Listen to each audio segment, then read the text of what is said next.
Okay, good evening, everyone. I would like to call to order our City Council meeting for this evening. Welcome, everyone, and I would like to ask Councilmember Rodriguez to lead us in the pledge. Thank you. All rise.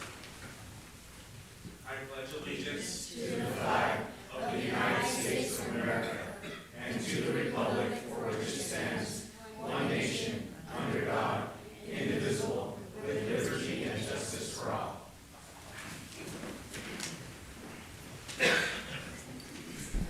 Okay, thank you. And we maybe have a roll call.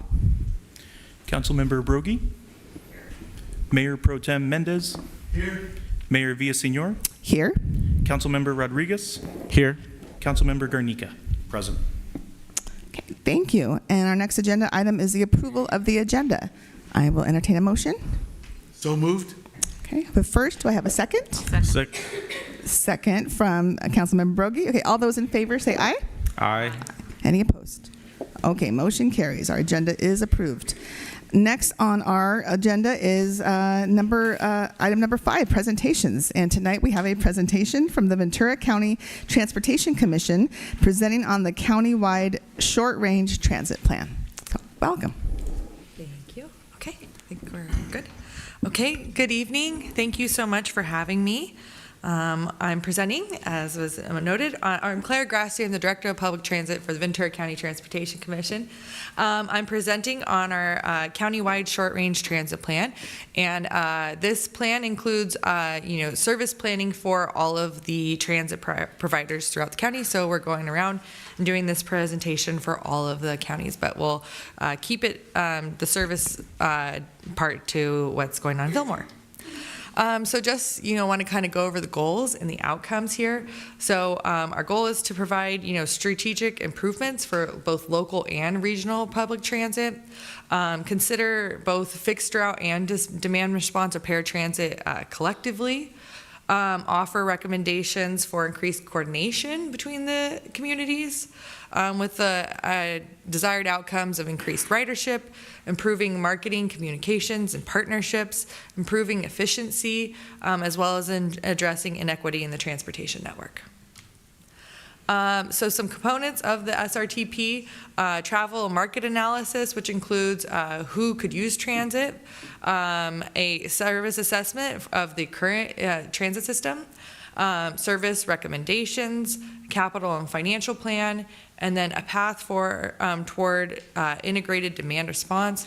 This was something that came out of a previous study we did, the Transit Integration and Efficiency Study, which I came to you all a couple years with, and that was a specific recommendation was to further study that. So that's a part of this plan as well. Here is the project timeline. We've done a number of things so far. I won't get into the details, but we're getting to where the final recommendations are. I'll note that we'll be doing outreach, and this is part of it, to get feedback from the public on these recommendations. And there's still a couple things that are ongoing that we want feedback on. So one of the major recommendations from the consultant is reinvesting in fixed route service. Ultimately, buses can carry more people than some of the demand response services that exist now. And we want to make sure we're serving the local community needs of some of the shorter trips within the cities. So that's what this recommendation is, kind of having good fixed route networks where there is, good arterials and, more walkability, and then having demand response kind of support that on top of that in the areas that they're, more rural areas, and so that the two don't compete with each other, and then they, really support each other. So, some of those areas are, shown on the screen, Santa Paula, Moore Park, and Camarillo in particular. But yeah, the goal is really to have more dependable circulation. As I noted, there's a lot of short trips, especially within these communities, and then the goal to have those then connect to these larger regional routes. This would allow for increased service in all these locations. Fillmore's existing fixed route network is pretty good. It's small town, it's fairly easy to serve. And so, but there would still be improved fixed route service, increased frequency. Here is a slide of the Valley Express services, and I'll have a more detailed slide on Fillmore in a second, but you can see they're one of these, more aqua colored, or I'm not exactly sure what the color is, but the route going to Piru, and then the separate, more blue route that goes to Fillmore and Moore Park. So a couple recommendations to both of those. Both of those, they'll add service to Heritage Grove development, and then they'll, as I mentioned, combine some of the service between the routes. And then you can see in Santa Paula, there's adjustments there as well. You can see them here as well. So on both of these maps, the dashed lines represent the service that would be removed, and then the continuous lines are in some cases existing or new service. So I would say in this case, one of the major areas is that there's more service to this, down Heritage Valley Parkway, and so I kind of improving service to some of the newer areas, and then where it's being removed, the service, since especially in Fillmore's cases, walkable enough, small, that you can still, in most cases, get to a fixed route without, too much walking. We're still working on our portion of this plan includes a fare study. And this is kind of where we're kind of leading to. And so a goal is to kind of shift the dial-a-ride pricing to be more of a premium price. This would incentivize using fixed route where you can, but we have now implemented a new app that allows you to book your route that way. It's more like a micro-transit, more similar to Uber and Lyft than it used to be. You have to call ahead the day before. This makes it a lot easier to request a ride, even same day. There's not always availability day of, but they do their best, and that was something that's new. And so, yes. So question. So I see that you're increasing the fares. And I understand that the idea there is because of the increased fares, you're going to try to push some of the ridership over to the fixed routes. Is that correct? Yes, okay. That and is I'd just like to say that those seem like they're very reasonable fares for the dial-a-ride. Yes, thank you. Yeah, I agree. I think in the Valley Express service in particular has quite low fares, and they haven't been raised in many years, and it's probably about time to do so. And we're not necessarily going to hold there'll be more outreach related to this, but this is generally what our thinking is, to have the base fares raised, and some areas are already at $2, Gold Coast and Thousand Oaks, and so raise some of the others to be more in alignment. Take years to get to $2, but start slowly, and then, also increase the dial-a-ride fares a bit more for exactly the reasons that you mentioned here. And then one thing else I want to note is fare capping. We're moving to also an open loop system called Tap to Ride, where you can tap your debit or credit card directly on a reader on the bus, and so that'll be really great. You won't have to use a prepaid app or card or cash, and so it'll be great. But one thing that's really nice about it is that sometimes it can be too expensive for someone to buy a pass up front, and so people will get the benefit of that once they meet this fare capping requirement. So, monthly pass may be $50, and if that's, you can pay that over time and get to $50. Once you hit that, then you still get the benefits, as opposed to right now, you would have to pay for that up front. And so I think that would be a great benefit for our passengers as well. And that'll be countywide, that'll be happening. It's just rolling out on our VCTC intercity service right now. So the outcomes we're looking for is increased ridership, both from the reinvigorated routes, also through more reliable and coordinated connections. Also looking to streamline the services, really county-wide, make it easier for people to understand, and then just, kind of be consistent in how they operate. And then as well as better circulation in some of these communities. And so in order to ensure those outcomes, marketing the improvements and making sure we continue to do that over time will be key, really expanding our partnerships as well. We've been trying to work on that, but I think there's certainly more we can be doing in that area. Better data monitoring, I think, throughout, for all the agencies throughout the county, and then maintaining a long-term focus on, proven strategies. And with that, I'm concluded. I'm happy to take any questions. Okay. Thank you so much for your presentation. Thank you so much. Do you have any questions? Yeah, Claire, do you by chance have any photos of the new, we'll call them zoo buses? Not with me, but I'd be happy to pass maybe to the clerk, and then he can. Yeah, that'd be great. Yes. Yeah, what I wanted to share is that and I sit on the Ventura County Transportation Commission, and in recent months, VCTC has purchased the short range buses, and as well as the full buses that go up to Santa Barbara and back. And these are amazing vehicles.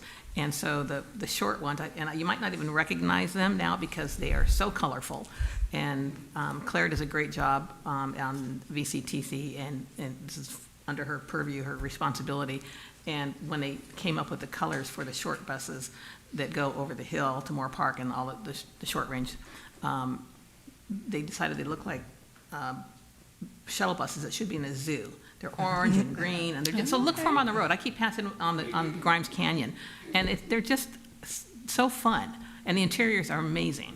So VCTC did a fantastic job on purchasing these new buses, the big ones and the small ones. So thank you. Thank you so much. Appreciate that. Yeah, I think the new design looks really nice and should pop and make sure everyone knows that that's their bus. So we're looking forward to that. And we've gotten more buses that have ramps as opposed to lifts. So, we hope that increases the accessibility and also can kind of speed up transit sometimes.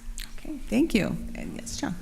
Claire, if you wouldn't mind, so of these new buses, is there a plan for electrification, or is that in process, or can you kind of talk that? Sure. Yes, I'd be happy to. So yes, we do have a zero emission bus rollout plan. The main limiting factor is that we VCTC we manage the service on behalf of you all and City of Santa Paula and the county. And don't own the operating base. Our contractor rents it from a landowner, and so really the hurdle has been finding somewhere to potentially invest in that kind of infrastructure. We have some grant, we won't be getting the funding for another, I think, year or so out, but we do have money allocated to it. It's a matter of finding a location. I think there's potentially some options in Santa Paula, but that's certainly the hurdle, is that we need to find somewhere. And then also, investing in infrastructure is quite costly, but there certainly is a plan.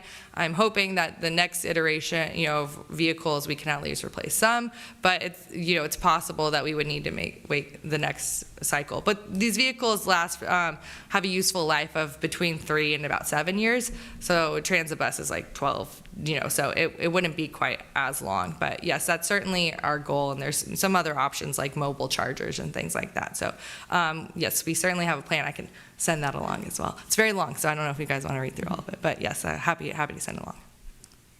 All right, thank you. And I do have a couple of questions, Claire. Thank you.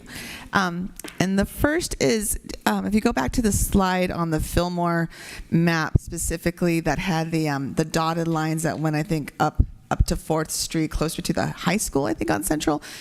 Were you saying that those are going to be eliminated? Yes, okay. They would be. The dotted lines would be replaced by these more greenish color, aqua-ish color. Okay. Okay. And I was going to say there's 2 different color blues there, but it really is all the same blue? There are 2 different. It's very hard to see on these. Okay. I was just making sure that it's not 2 different things. Maybe I misunderstood. I thought I was on a Zoom not too long ago, and I thought it was an expansion up to the high school. So was that a recent change? Do you know of? No. This was always the plan. Yeah, I think this was always the plan, but I'm happy to look further into it and see, Our goal is to still have a stop near the high school, certainly. And so I think it would just be switching, which I think there might even be one on the other side currently. But our goal is certainly to still serve the high school, just potentially on a different side. But yes, yeah. Okay, great. That was one question. And then the other is been part of meetings recently that have talked about educational expansion in the Santa Clara Valley. In particular, there is community advocates who've been pushing for quite a long time for a Santa Clara Valley higher education center, part of a bigger extension of Ventura College.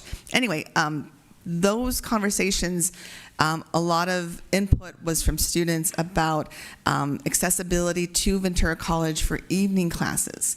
So is there any part of this short-range plan, maybe not of this one, but or connecting to, again, the routes that go to Ventura College? Because I know that's been an impediment for our local college students to be able to take evening classes and be able to come back to Santa Paula, Fillmore, Piru. And yeah, certainly, we're happy to look at that. We're looking at the VCTC routes too, so we're happy to take any feedback related to those as well. So yeah, I think we're happy to look at the class times, and you're talking about going to Ventura College specifically, not the extension. Yes, one, right? Okay. Yeah, I think of Ventura College specifically, where there's. I just know that was part of conversations, and so kind of stuck in my mind when we were looking at these routes. So thank you for answering those questions. Yes. They may not have been part of this plan. I know VCTC has so many different plans in different areas, so but I appreciate you addressing them. Yes, thank you. More than happy to take that all back. Okay. All right. If there's nothing else, then we'll just thank you for your presentation. Thank you so much for having me, for your time. Okay, thank you. Okay. Okay, now we are moving on to our next agenda item, number 6, which is public comments.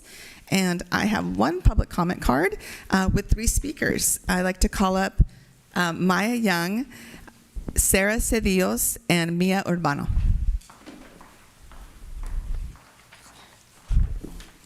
Okay, welcome. Hi. Hello, my name is Mia Urbano, and I'm an incoming junior here at Fillmore High School, and I was born and raised in Fillmore as well. Hello, my name is Maya Young. I am currently a junior at Fillmore High School, and I've also been born and raised here in Fillmore. Hi, my name is Sarah Cedillos. I'm also a junior going into my junior year at Fillmore High School. I'm also born and raised here in the city of Fillmore. Alrighty. We are members from the Ventura County Junior Fair Board. The JFB is an organization for high school students throughout the Ventura County focused on youth leadership and development and community engagement. During the fair, we put on classic games like watermelon eating, karaoke, and many others during the fair. We are here on behalf of the Ventura County Fair Junior Fair Board to present the official 2025 fair poster.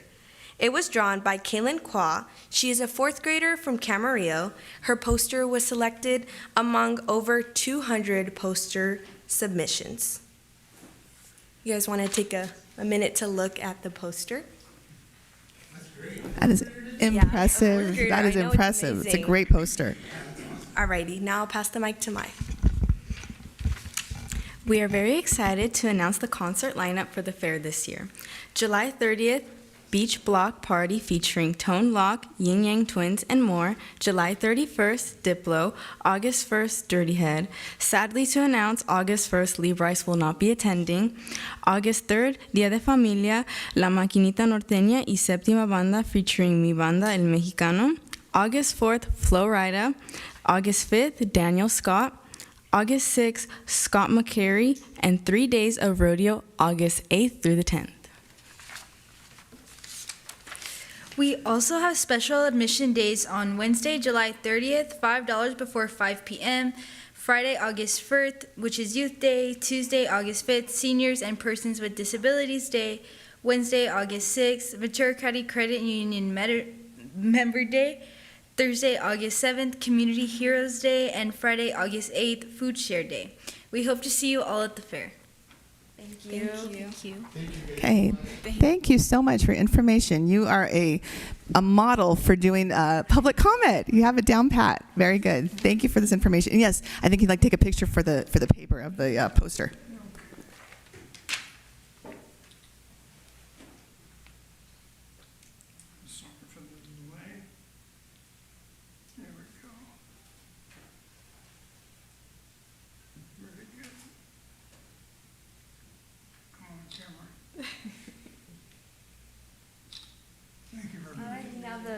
the posters for you guys, so enjoy. Oh.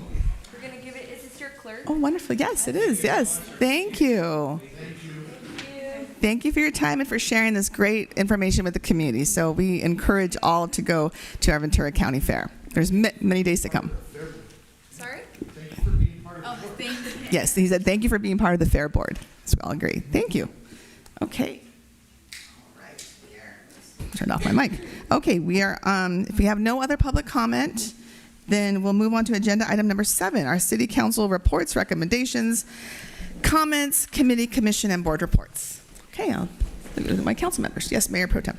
I would like to report that on June 24th, I attended the Air Pollution Control Board meeting, at which Ventura County was honored for protecting the whales off our coast, and that was a huge honor, and I'd like to just let our public know that we received that award. And also on June 26th, I attended the Economic Development Committee meeting at the Camarillo Airport, and there was some great information that was said. In particular, there's a program coming to Ventura County. It's called Area 805, where Ventura County is participating in autonomous flying vehicles. It's AAM. Is the acronym, and I'm trying to set up a time where they could come to speak to our council and let us know more about these opportunities, because apparently, I guess this is huge technology and it's coming to Ventura County. There's going to be a lot of jobs created, and I'd like us to be ready as a council, as a city, for when these jobs come, that our residents are aware of them, and there's opportunities for us to take advantage of this new opportunity. And also last week, I got to tour Thousand Oaks' Thrive Grove Navigation Center, and it's a homeless shelter. And it was really, really a great experience learning how they operate, seeing their facilities, and seeing what Thousand Oaks is doing to meet the homeless population where they're at. And I think it's a really great model, and I just wanted to share with our fellow council members. They're also open for, her name's Gabriella, if you want to contact her, she will give you guys a tour. And I will have the flyer here. I will pass it down, and there, our city manager has the flyers. So I encourage you guys to take a tour and see what it's about. And it's a great opportunity to learn and see what other cities are doing to address their homeless situation. Okay, that's it. All right. Thank you, Mayor Pro Tem, for that information. Thank you for sharing. Yes, Carrie. I hate to follow Albert, he's been so busy, and all of my committees were dark, just as council was dark last month. But however, this is my busy week, so I do have a Ventura County Transportation Commission meeting coming up this week on Friday, Ventura Council of Governments meeting on Thursday. Both of those are in Camarillo, so I'll be schlepping over Grimes Canyon. And then Wednesday, tomorrow evening, is my bi-monthly porch talk. So I'm extending invitations to anyone who has questions, want to talk about anything pertinent to Fillmore. Come on over to my house. We'll sit on the front porch like we've been doing since January, February. Lots of fun, lots of conversation, and I think people are really enjoying it. So everyone's invited. Thank you. Thank you very much, Carrie. All right. Do we have other announcements from the council members? Okay. Okay, so I attended the firefighters graduation just before the July 4th. That was my first time attending the firefighters graduation. It was a very impressive ceremony.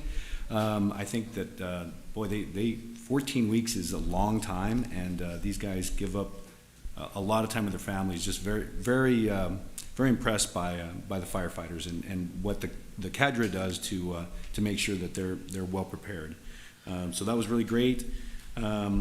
Also attended the 4th of July shindig that we had here downtown with all the cars, the cars and so forth, and it was really great to attend. Actually, that's one of the first times I've attended in a long time, just because I'm usually preparing for a big 4th of July party that we have at our house, but it was a little smaller this year, so I was able to go down and enjoy all the cars and trucks that were there. I'm going to be attending the Joint Powers Insurance Authority meeting, Board of Directors meeting. That's going to be on the 23rd of July, so that's coming up, and that's pretty much it for me. All right, thank you, John. Yes, Luis. Hi, just wanted to talk about some of the fun stuff that we had recently on the 3rd of July, big spectacle. It was a very long and impressive fireworks show. I'm not quite sure, but it seems like there was a supplemental show immediately after, but that's always fun, right? It's Fillmore. We also attended the 4th of July, the car show. I think it was great. I've heard a couple of people already mention that it feels like our new May Festival almost. But then also there's the other side of the coin where people are missing the May Festival. I think sometimes I wonder what our culture is like nowadays after the long pause of not having a May Festival and the differences in the economy and in commerce and what people are willing to spend money on. So hopefully someday it can come back and it can make a financial sense to whoever is able to put it on. But for now, I think we had a great show. In the future, maybe they'll throw in like one ride. I think that'd be more than enough, right?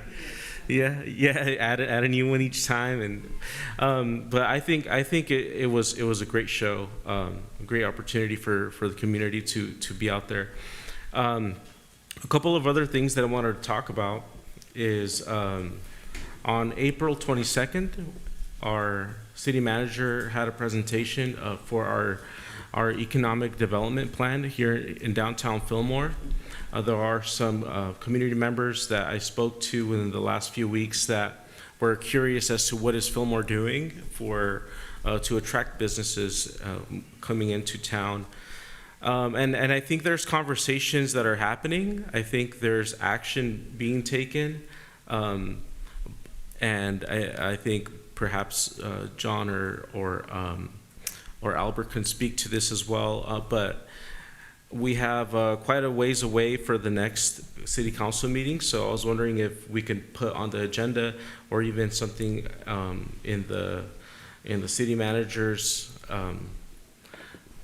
report at the end of the session, what progress is being made and what conversations are being had, so that the public can officially know the direction that we're moving in and the actions that we're taking as a city to help move forward the economic development downtown Fillmore. We can only do so much. We can't prop up businesses like we'd like. We'd like all the beautiful businesses, all the booming businesses downtown, but Fillmore doesn't open businesses. But if we can facilitate that well for other people to explore, I think that's going to be great. So I don't know if that's something that we vote on to put on the agenda. I think that is just dialogue that's already happening, perhaps, and then we could present it publicly.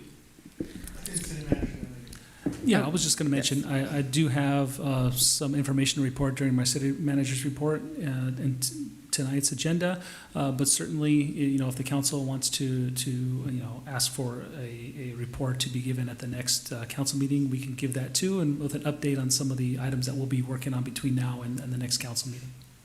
Thank you. Okay, yeah, so it sounds like we do have majority support for a report out frequency. What kind of frequency are we looking? I wasn't necessarily thinking about frequency. I was just thinking about a potential update. When information comes about to share? Yeah. Okay, consistent report out. How about that? Yeah, it doesn't have to be every month or every meeting, but I hear there might be some rumblings of progress, so let's let the public know. Hear it out. Yeah. Okay. And then I did have one more. Yeah. Yes. You want to say you want? Oh yeah. So I wanted to add something on a different note, if that's okay with you, or did you want to make a comment on that? So the other thing that I wanted to bring up and talk about is the position for building inspector and code enforcement, and if there can, I guess I should say, what avenues are being explored. Is contracting available for those positions to fill them in the short term until we can get somebody? It has been quite a while since I think in next month, or actually, I want to say September 12th, if I remember correctly, will be a year since we had an official inspector. So I think it would be good to continue pushing for that in regards to flying the position out and letting people know about it, as well as entertaining the idea of having contracting for those positions. I did hear other community member, well, I did hear, he mentioned it to me or asked me, is it possible to do 2 separate positions that are part-time, since it's not enough workload for one, for 2 full-time positions? Probably not feasible, but I just wanted to just kind of throw that out there, that it was brought up. But Yeah. yeah, go ahead. Oh, I'm sorry. I think Manny's saying something as well. I was just going to mention that I will be speaking to that today in the city manager's report update on some action that we're taking in that regard. So, Thank you so much, Manny. I appreciate it. I think you have ESP, Luis. Thank you. That's going to be it. Okay, thank you very much. Oh, yes. I wanted to mention one more thing. Over the weekend, our Fillmore boys Little League 14 and up team, they played, I think it was in Goleta, and they did really, really well. They did the best that any other Little League team their age has done. And I just wanted to recognize them and give it a shout out. Good job, boys. Okay. Thank you, Albert. Thank you. Okay, for myself, I do have just a couple of short updates, and then also a recommendation I'd like to seek. I'd like to make to council and seek support. So the first updates is nothing in particular from the Ventura County Regional Energy Alliance. The latest information is, I think, still a big grant. I want to say about $12 million in a electric vehicle charging station along the 101 corridor.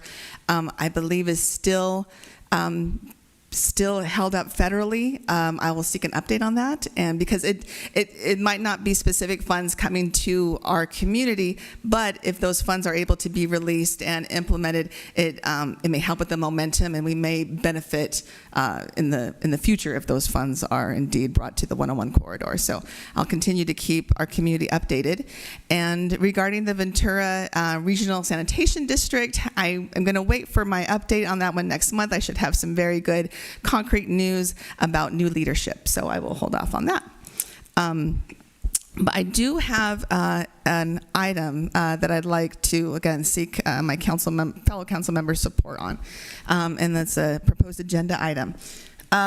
So, we all know that there is current immigration enforcement actions happening in Ventura County. And these actions have left a chilling effect on our immigrant communities, including here in Fillmore.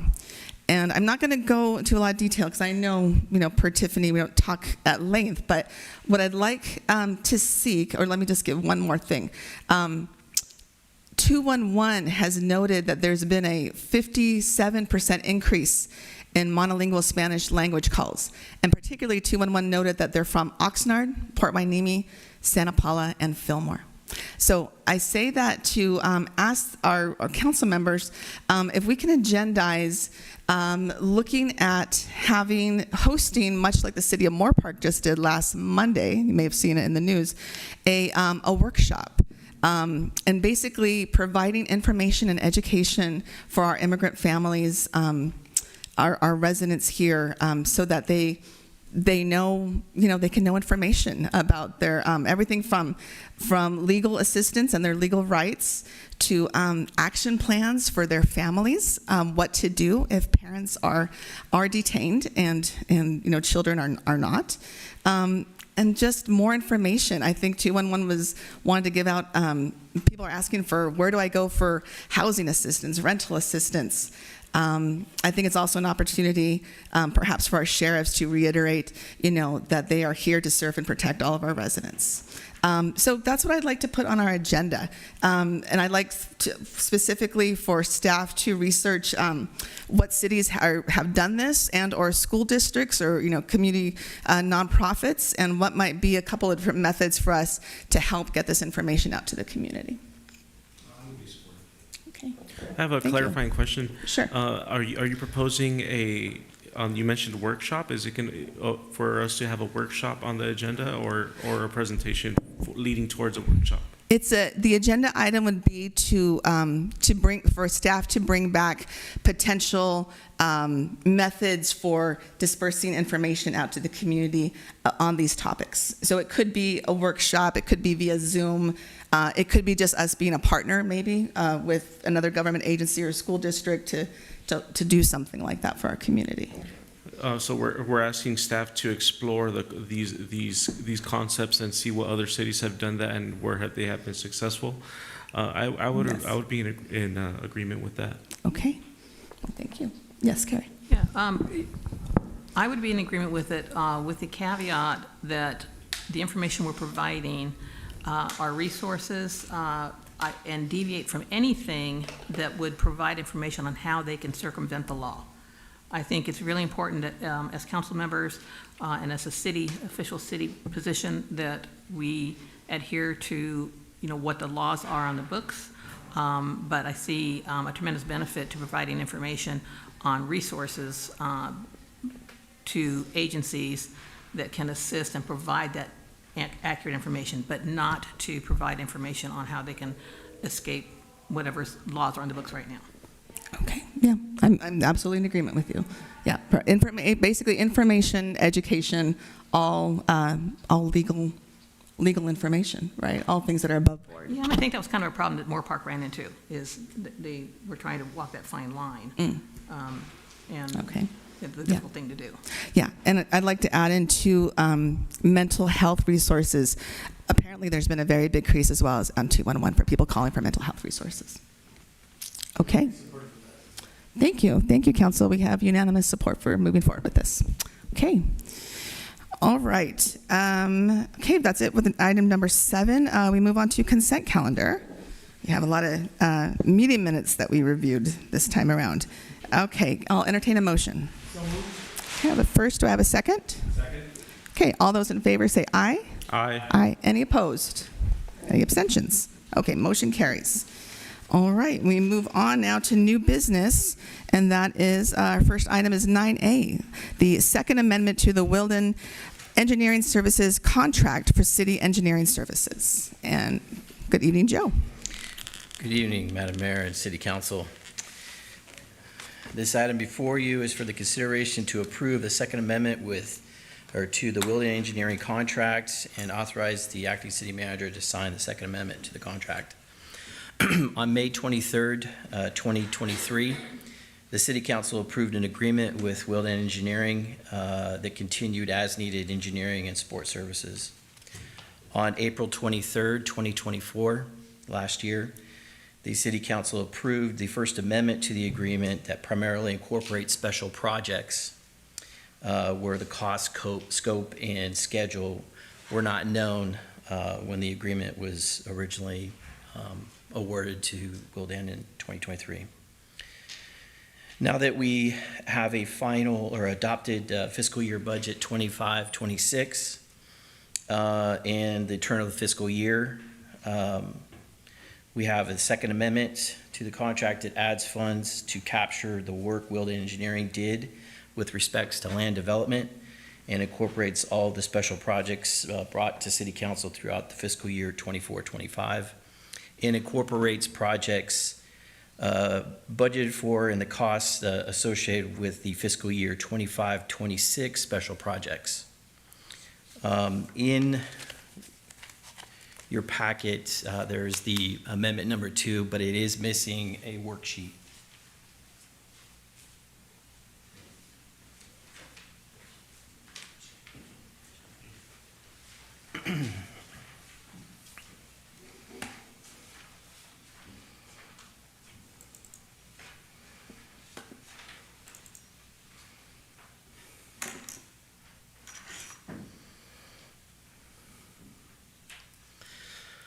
This worksheet itemizes out what was included in the original contract, what's included in the First Amendment, what's proposed for the Second Amendment, and the total contract, proposed contract to date with that a Second Amendment for your consideration.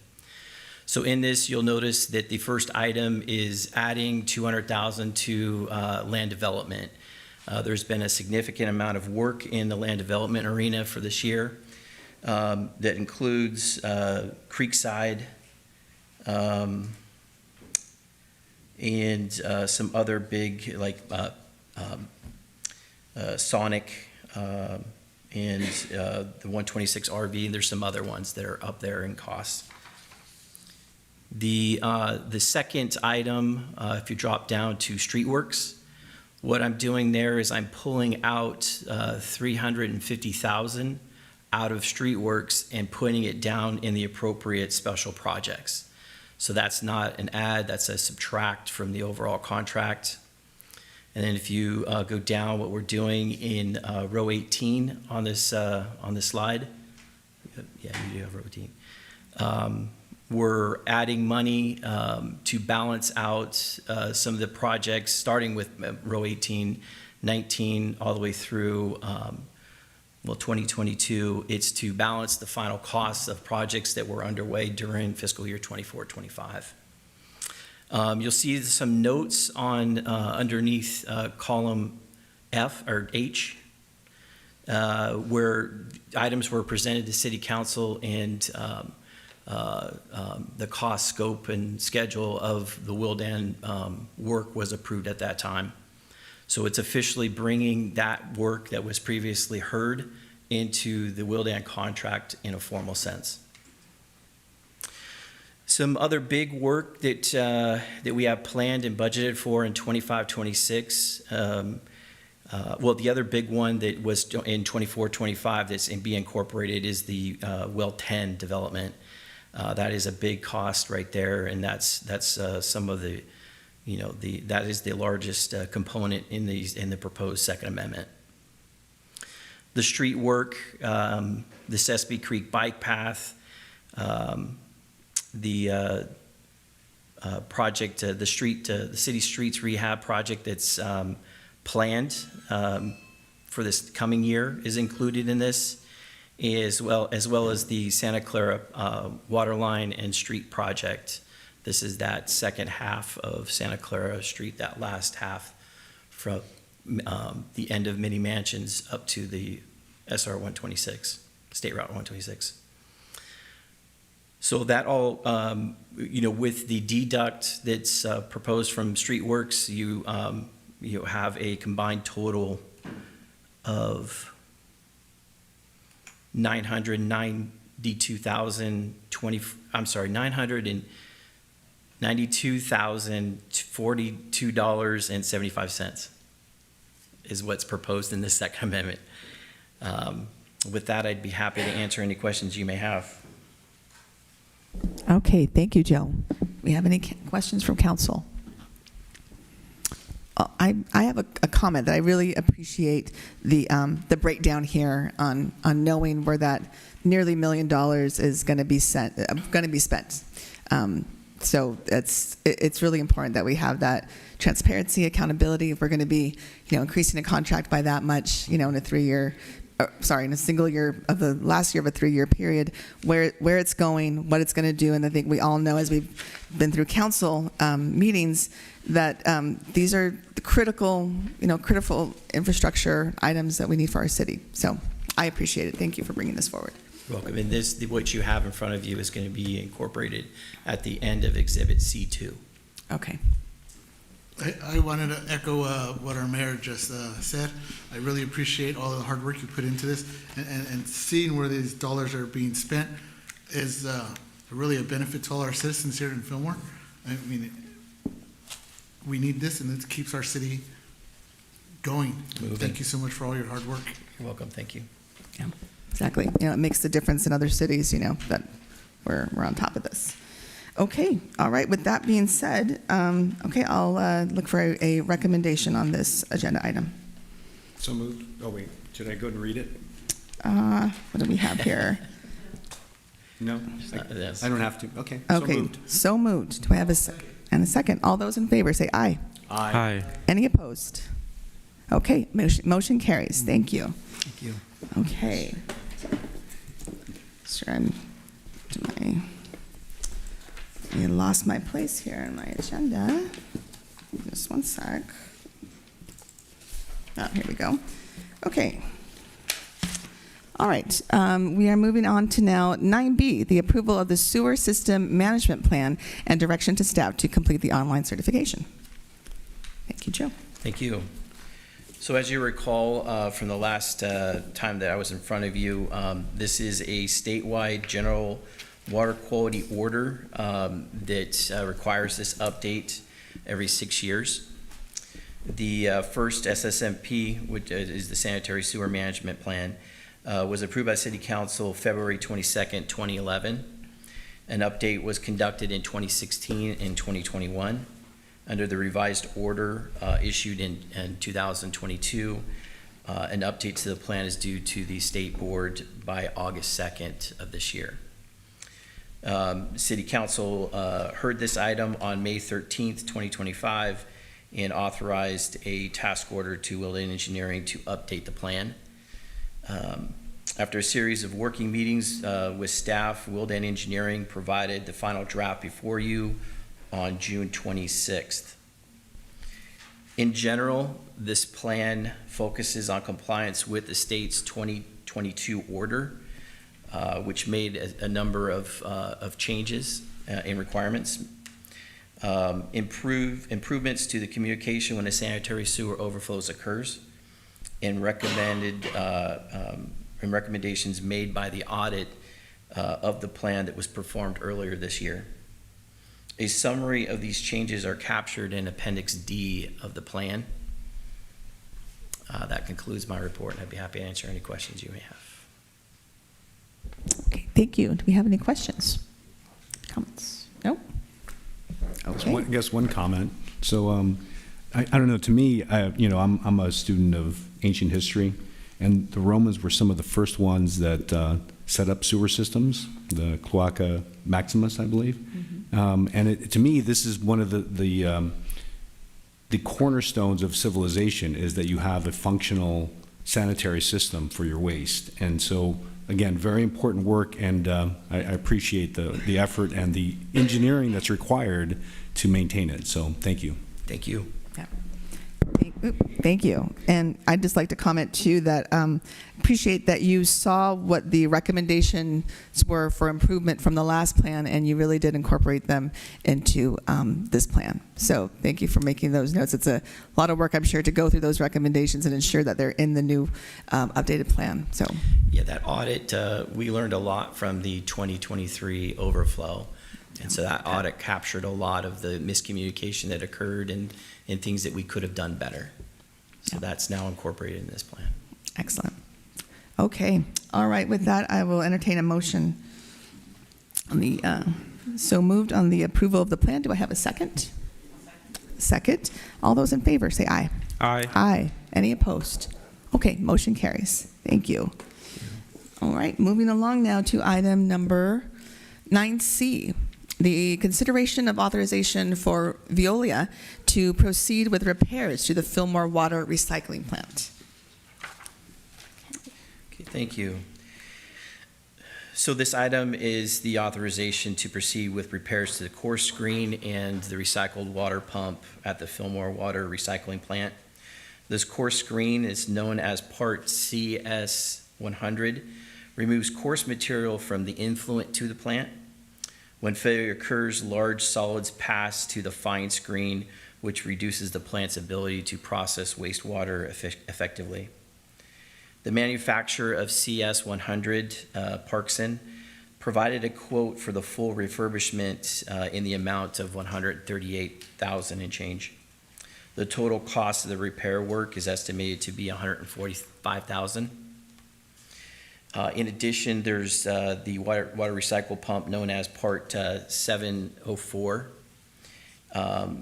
which this pump is used to pressurize the recycled water line that serves the city's irrigated space, much of the city's irrigated space, not all of it. And that's the goal for future fiscal years, is to extend that line up and out to cover much more public space. It also provides dust control for private development, which is a huge benefit to us because that saves our potable water supply. An evaluation of P704 when it went down by DXP. The recommended service provided by the manufacturer resulted in a recommendation for a full rebuild due to all the parts showing heavy wear and out of tolerances. DXP provided an estimate to rebuild P704 in the amount of $110,000. An additional $15,000 is needed by DXP to reinstall the pump. The total repair and reinstallation of P704 is estimated to be $130,000. The combined cost of these repairs is $275,000. It's important to note that the city's design, build, operate contract with Veolia provides a 50% markup, which is about $41,000 for both repairs. There's a few funding options for this project. The sewer fund has the option to utilize $200,000 from a cash flow loan between the sewer and water fund approved by the City Council on June 13th, 2023 in response to the emergency overflow. The cash flow loan was in, well, okay, there's, the cost of that overflow is in with FEMA, as you know, and to date, we don't have an update from where it's at in the final processes of the approval and issuance of that money. The fiscal year end,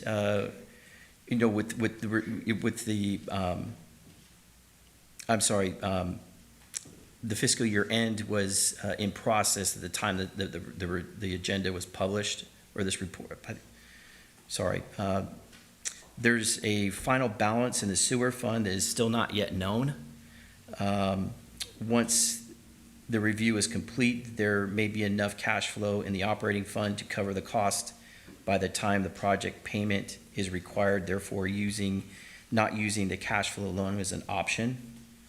Once the balance and timing from the FEMA reimbursement are known, the acting city manager will update the city council. Therefore, the recommendation is to authorize the acting city manager to use his discretion on which funding pocket to use to reimburse this repair. That concludes my report, and I'd be happy to answer any questions. Okay, thank you, Joe. Yes, there's some questions. Yes, John. So, Joe, so one of the things that I've noticed, and I know this predates you, but one of the things that I think might be a good thing for the city to consider, and I'm sure Veolia, we can probably hold their feet to the fire on this in the future, is preventive maintenance and predictive maintenance using, for example, I mean, I come from a compressor background, so vibration analysis of bearings and so forth is key to, predictive maintenance, so you don't have catastrophic failures. Is that something that you're planning on implementing, Joe? It's actually thought out in the formation of the design, build, operate contract. Okay. There's what's called a Firker and Merker account. It basically stands for the Facility Equipment Repair and Replacement Fund, or requisition. And then the Merker part of it is pertaining to the membranes, which is probably one of the most costly pieces of equipment at the plant. The design, build, operate contract is very big. But I pulled out Article 13 in response to, the issue of, this question may be coming up. And it spells out certain practices that need to be adhered to by the operator, Veolia. And practices that, on how to respond to repairs like this and anticipate maintenance and plan for those activities. I don't think it's quite where it needs to be at this point, but this is something I talked to them about 2 months ago when we sat down and when we you know, we were going through this $1.7 million money owed to them for various repairs that they had done and the operation of the plant, so on and so forth. At that time, I asked for them to project out at the end of this fiscal year where they anticipate being. They met that obligation. The next request was that next time we prepare budgets, that they be prepared to give me a list of the equipment that they anticipate coming up so we can appropriately budget for that, and that we don't need to be so reactive like you're pointing out. I don't want to make it sound like it's been reactive. The practices that have been put in place are very well thought out. There is one of the pieces that, one of the practices that's called out in the agreement is the development of a computer system that identifies every single part in that plant, its useful life, its anticipated replacement, a lot of detail, like if that part fails, what would happen? You know, what are the redundancies to that part? So it's a very well thought out computer program. Complement to that is Appendix C5-1 of the contract that spells out how the company shall, the standards the company needs to live by in order to, or when it views its, its operation and maintenance plan for the plant. That coupled with Appendix E, I believe, where it has a list of the equipment and its useful life. So all these components playing together, it is intended to not be reactive. It's intended to have a well thought out plan. Coincidentally, and very much on point with what your question is, Parks and the manufacturer of the core screen recommended replacement or repair of the core screen 2 years ago. And at that time, Veolia felt like it didn't need to, it was the same cost as what's in here now. But at that time, Veolia said, no, we can wait this out. They waited 2 more years and then it failed. But we're at that same anticipated cost from 2 years ago, which is the good news here. That we look back at the program and the replacement of that, and that lined up with the 15-year period. So that was a part that was on target, but we got 2 more years out of it. So it wasn't supposed to be reactive. It was intended to go 2 years ago.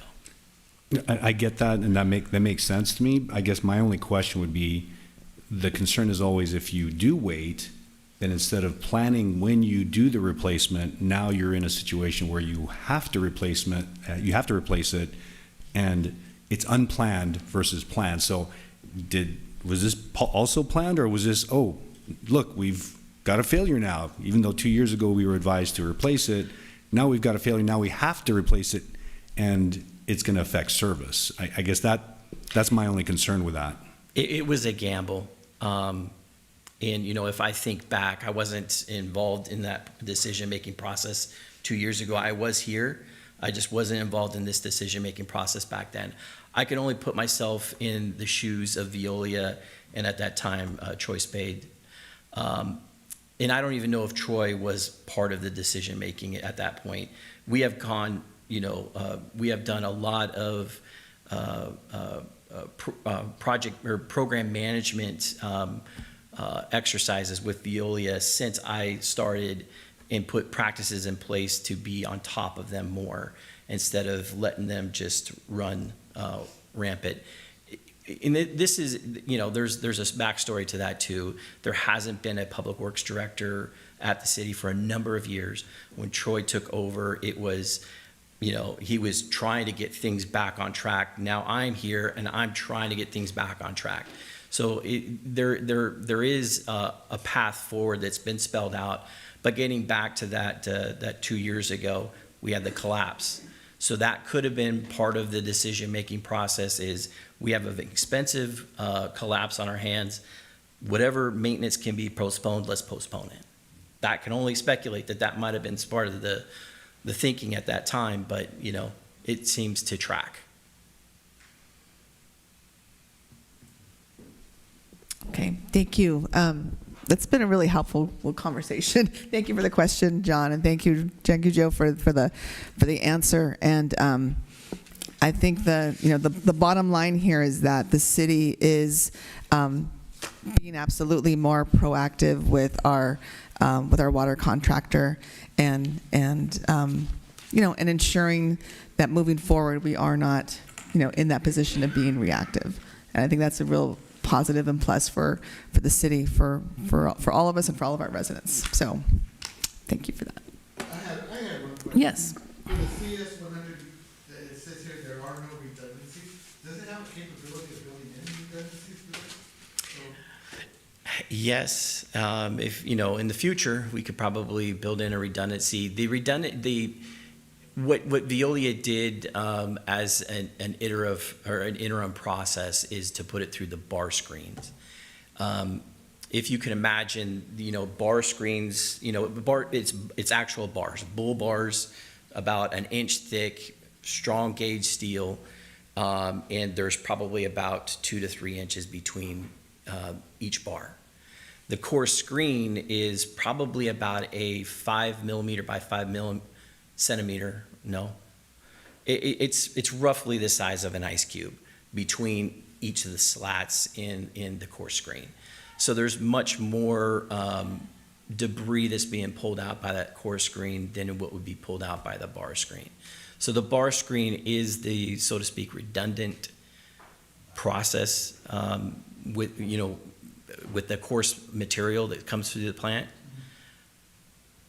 So it's not a perfect thing, but once the core screen is repaired, we should get a pretty good useful life out of it, perhaps another 15 years.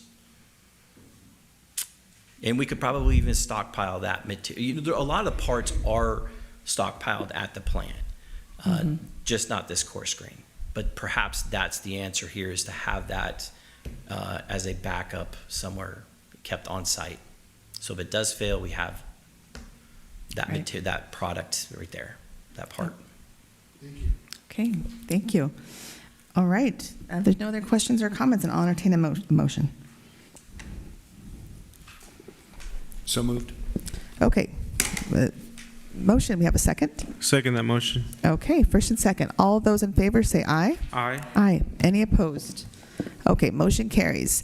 And before we leave the topic, I'm sorry, of water, I just wanted to recommend to our newest council members that maybe you could talk with the city manager or interim city manager about the water plant and about a tour of it.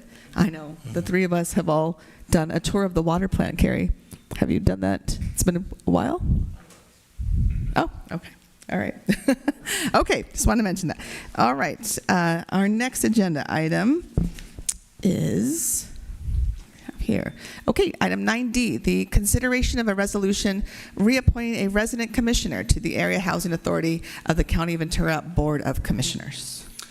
Yeah, that'll be me. And so, yes, we've had the Area Housing Authority of Ventura County reach out to us and let us know that a currently serving resident commissioner that lives here in Fillmore by the name of Angela Bradley.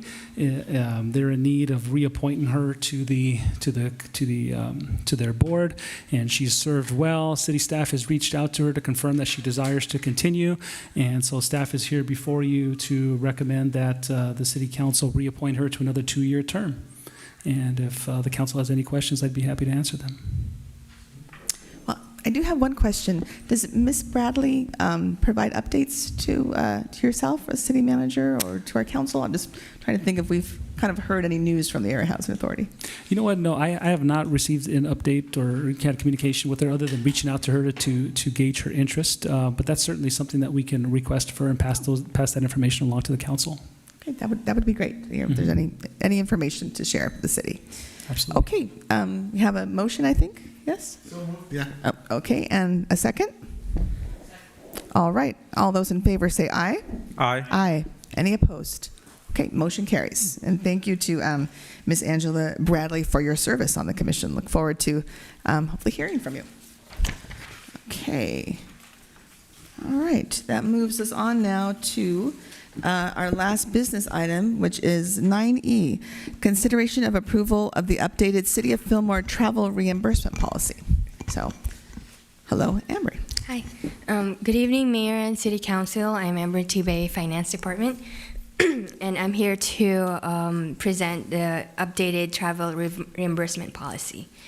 Staff recommends that the City Council adopt Resolution number 25-4081 to approve updated City of Fillmore travel reimbursement policy to replace the current travel reimbursement policy, and authorize the city manager to make further updates and future amendments to the City of Fillmore travel reimbursement policy, subject to city attorney approval. The policy was first adopted in 1984 and amended in 2001, 2005, and 2008. The policy has remained unchanged since 2008 and contains reimbursement amounts and procedures that are behind current industry standards, which may potentially hinder a traveler's ability to perform city-approved business outside of City Hall. To make updates to the policy, City staff has prepared a revised and updated policy for the City Council's consideration. The proposed updated policy will provide more in-depth, clarifying information for the traveler, including expenditure limits for lodging, transportation and meals, reimbursable versus non-reimbursable expense types, credit card charges, both for personal and city, and pre-travel approval and reimbursement process requirements. The updated policy will ensure that the traveler has sufficient funds to execute city business travel and mitigate the potential for a non-reimbursable expense to inadvertently occur. One notable proposed change included in the policy is the total allowable daily maximum meal cost. The current policy's maximum total amount for reimbursement of meal cost per day is $55, which includes gratuity and service charges. The proposed policy eliminates stated meal reimbursement costs in dollars, and instead the costs are replaced with references to costs and guidelines set by the IRS, the Internal Revenue Service, and U.S. General Services Administration, which is the GSA, which differ depending on the area where the approved city business is taking place. This ensures that the policy remains consistent with industry cost standards without the need for amendment. Staff additionally recommends that the city manager to be able to make further updates and amendments to the policy, subject to city attorney approval. This authority is intended to mirror the city manager's authority in other areas of her responsibility that has been approved by City Council. The city manager's authority would be limited in that any amendments to the policy could not exceed any then current IRS or GSA dollar amount guidelines for business travel reimbursement. There will be a minor impact to the budget with a proposed increase in meals and mileage reimbursements. All travel expenditures will be subject to budgetary limitations within the fiscal year 25-26 adopted budget, as well as future budgets going forward. That concludes my presentation. I'm here to answer any questions. Okay, thank you, Amory. Okay, do we have any questions? Yes, Carrie. Yeah, just I'm wondering, maybe I'm not understanding, but this agenda item is to authorize an increase on the travel and allow the city manager to change it as long as it meets the GSA and IRS requirements. Correct. Yes. So what I'm wondering is, why don't we just follow what GSA and the IRS lays out anyway? And there's no debate about it, just follow consistently if it raises or if it lowers, and follow the cost for Los Angeles, for wherever else. Yes. And make it simpler that way. I mean, just follow automatically instead of having to. That's the recommended for the rates, but if there's any other changes that's outside of the GSA, then we are recommending that the city manager will be, can approve that. Okay, I'm trying to think of an example of what would be outside the GSA or the IRS. I'm thinking probably like travel, transportation, because those are case-by-case basis, and. But isn't mileage dictated by the IRS and GSA what's allowed? Yes, but for example, for the use of city vehicles, and personal vehicles, those outside Okay, okay. the rates of IRS and GSA. Otherwise, we will stay with whatever the IRS and GSA. Correct, Okay, yes. good. Thank you. All right. Thank you so much for all your work. It's important to keep our policies You're up to welcome. date, and so thank you. You're welcome. Yes, agreed. All right. There's no further questions or comments. I'll entertain a motion. So moved. Okay, the first, second? Second? Second. All those in favor, say aye. Aye. Any opposed? Okay, motion carries. Thank you. Thank you. All right, that concludes our business items. We move on now to our city manager verbal report. Okay, thank you very much, council, mayor, members of the council. I'll go right to one of the items that was brought up by one of our council members, and that's an update on as far as our code enforcement and our work on building inspection. So you may have heard from City Manager Herrera Enriquez in the past that our recruitment efforts for our building inspector and code enforcement officer have not been successful. We haven't had applicants apply. So what staff has done is gone out and we will be bringing a staff report to the next meeting in August, on August 12th, recommending that the city enter into a contract with a consultant to provide city code enforcement services. And so we'll be bringing that forward. With regard to building inspection services, we do rely on Bureau Veritas, who provides plan check services for us, and we've had good success with working with them. So in the meantime, the plan is for staff to work with contracted services to provide that work until such time that we've found that there's an applicant that can fit that need. So we're thankful for the council for bringing up the interest. It is an important position and service to fill, and staff has been, filling in as best they can. And we feel like with the contract that we're going to be bringing for you, we'll be able to enhance our services in that regard. Okay. With that, I wanted to also mention that Chief Malagon had requested that he be able to bring a full report on the reports for service during the 4th of July holiday to the August 12th meeting. He was not able to attend today's meeting, so please expect a report from Chief Malagon at the August 12th meeting. I did also attend the 4th of July car show, and I want to give a special thanks to one of our members of our Public Works Department that helps coordinate that, Georgie Gerardo. He did a great job with it. Very proud of his efforts to pitch in and make the community a wonderful place to spend the holiday with their families. So it was a great show. I also wanted to mention, I did send an email out to the council members if there is interest in participating in a tour of the Gold Coast Recycling Facility in Ventura. If there's interest, please let me know. Nan Drake, who serves as a government affairs specialist for E.J. Harrison and Sons, has offered a tour, and so I think in the email I did specify the days that the tour was going to be made available. So if there's interest, I've taken the tour myself with Supervisor Long when I did work for the supervisor, and it is a great tour, and it's really amazing to see how the facility works and fulfills that service for us.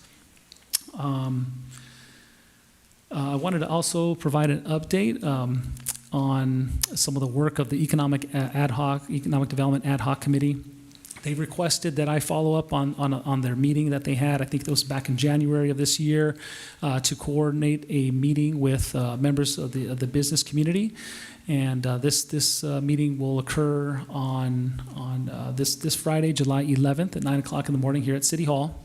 We've sent out invitations and have confirmations with businesses that will be attending, and the intent of the meeting will be for the city to have an opportunity to share some of the work that we've done with our economic development planning, our plans and work that we've carried out, and to share that, and also to hear back from the business community in terms of ways that we can work more collaboratively together. We will also have a special guest from Santa Paula, the executive director of the Chamber of Commerce, John Marquez. He's been extremely helpful when we've had grand openings, and is always open to work with the communities in the Santa Clara River Valley. And he's going to be bringing actually some guests over to that meeting that have interest in exploring events to bring to the community events. So hopefully we'll be able to bring that and get some ideas and some momentum rolling for, to help our business community. So I wanted to bring you that update. And once we've had that meeting, July 11th, so at the August 12th meeting, I'll be able to provide you with the follow-up on the progress of that. Okay. Okay, so I did hand out the Thrive Grove Navigation Center handout. Thank you, Albert, for taking the time out to go and visiting and seeing what other communities are doing to address their homelessness situation. And that kind of leads into an update on the progress of our Encampment Resolution Fund grant. We've been working on getting the grant set up, and some of the work that we've been doing is speaking with service providers, and that process did take some time. So we've had meetings with Spirit of Santa Paula, with Ventura County Behavioral Health, and the Turning Point Foundation for the case management portion of the grant. And we've made some headway, and we're zeroing in on selecting a service provider, and we're working out numbers right now. And the changes, we're looking at making some changes, and we'll have to work with HCD to amend the budget accordingly. And we'll be able to provide you with more information in August, and hopefully begin the actual case management services and the implementation of the grant in August, September timeline. And so we are in communication with HCD. They are understanding of our progress, and we also are providing them with quarterly updates. And so I wanted to provide you with that update. And I will be emailing the council to get dates that you're available for a wastewater treatment plant for those that are interested in taking it. So please be on the lookout for an incoming email for that. Okay? Thank you so much. Okay, thank you, Manuel. Really appreciate the updates, and the update on the encampment resolution funding. Just wanted to note, thank you for taking the time to be thoughtful and thorough, and make sure this is our first time getting funding to address our homeless here in Fillmore. And so we want to, just make sure that we do it right, and don't jump the gun before we know that things are really set the way that we think it'd be most effective. So thank you. Okay. Question? Yes. So, Manny, would you be able to address just roughly, I know you said that the service providers, I guess, for case management, can you tell me approximately what size out of the grant that portion is? Is that the majority of it? Is it a smaller part? Just a rough idea would be great. Trying to think back, I would say it's approximately maybe an eighth of the grant. It's a $1.5 million grant, and what we budgeted was for 2 full-time equivalent staff members. And in looking at the grant and in talking with the service providers, we feel like there should be an alteration to that. Perhaps that we should look at providing one case manager based on the number of encampment residents that are out there and the typical caseload for this type of case manager. We feel like one full-time case manager will be sufficient, with a portion of those funds also being set aside for supervision from a program manager from that service provider. So that's where we're looking at right now, and we got a service provider working on getting us numbers back for what those costs would be. All right. Okay. Thank you. Now we are moving into. You know what? I'm sorry. I'm sorry. Mayor, I meant sorry, I thought you were done. I shouldn't have There checked. was one last part of my update, and that's to introduce to the community, because I think the council have had an opportunity to meet one of our newest staff members, and that is Angel Garcia. And so Angel is here with us today. So thank you so much, Angel, for attending your first meeting with the city. We're so happy to have you. Angel comes to us by way of Ventura County Supervisor Vianney Lopez's office, District 3. And previously, before that, he had the opportunity to serve Senator Hannah Beth Jackson as a district representative. So he's gotten amazing experience with the county and at the state level. And he's going to be working in the city manager's office and heading up making sure that our legislative platform is carried out and providing updates to the city manager's office and also to the council.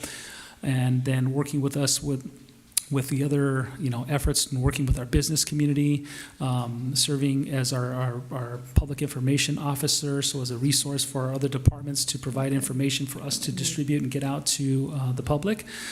So we're super excited to have him here. He's a very talented individual. He's got a great personality. I think he's going to fit in great with the community in Fillmore. He's bilingual, and as time goes on, we'll be introducing him to the community. And I think he's going to do an amazing job for us. So thanks for coming, Angel. And he's going to be joining us for our closed session item tonight. Okay. All right, excellent. Welcome, Angel. Glad to have you on board. Yeah, if I could make a quick comment. Yes. I think what the acting city manager was mentioning about touching base on the public information office piece of it is really critical, and I'm really looking forward to that because I think that's one of the things that we can do a better job of. I think the city does a fantastic job. They just don't get the credit for it. I mean and so really this is a way of getting credit for the great things that the city is doing. Making sure that, hey, when we're repaving a bunch of roads, that the public knows about it. That if we're making repairs to the water plant, that the public knows about it. So I'm really looking forward to that, and that's a great move. So thank you. Yes, absolutely. Just want to reiterate that and saying that one of our key goals, I believe, that we decided on as a council back in January, right, was increase our public engagement communication. So here's Angel to help roll that out. So it's wonderful. Okay. All right. We'll move on now to closed session. We are moving into closed session. It was conference with our legal counsel, anticipated litigation. So the city council will conduct a closed session pursuant to government code sections 54956 9D2 because there is significant exposure to litigation in one case. So we are moving into closed session. Thank you.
Okay, we are back from closed session.